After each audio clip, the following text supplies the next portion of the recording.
Bonjour à tous, soyez les bienvenus dans votre agenda. Voici les événements à ne surtout pas manquer cette semaine. Samedi 5 octobre de 15h30 à 17h, Elisabeth Nguyen, sœur du cardinal François-Xavier Nguyen Van Thuan, viendra présenter le message de son frère dont le procès en béatification vient d'être clôturé. En 1975, le cardinal est assigné à résidence puis interné durant 13 ans par le pouvoir communiste au Vietnam. C'est à cette période qu'il écrit clandestinement Sur les chemins de l'espérance, un témoignage édifiant de sa foi et de son courage. Plus de renseignements sur www.amidevan.org. Ce week-end, le centre spirituel du Haut-Bon dans le diocèse de Lille organise une série de conférences sur le travail. Étudiants et jeunes professionnels sont invités à s'interroger sur leur future vie professionnelle. Peut-on concilier une vie conjugale et familiale avec le travail ? Y a-t-il une place pour la prière au bureau ? Beaucoup de questions et pour y répondre, des conférences et des temps de prière. Inscription sur www.aumont.org et renseignements au 03 20 26 09 61.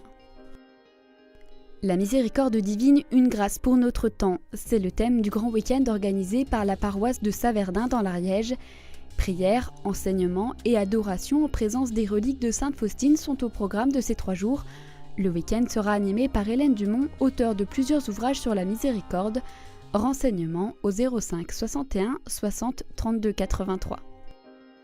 L'association Essentiellement le diocèse du Mans s'associe pour vous proposer 3 jours de colloques sur les défis de la nouvelle évangélisation. À noter la présence de 4 grands témoins au cours du week-end.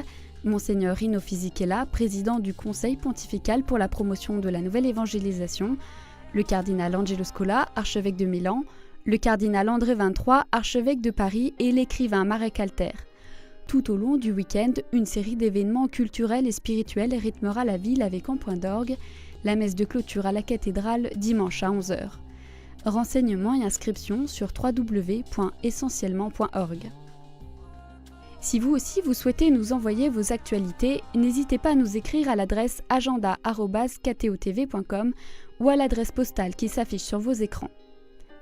Avant de nous quitter, nous écoutons un nouvel extrait de l'album Requiem composé par Frédéric Ledroit, titulaire des grands orgues de la cathédrale d'Angoulême.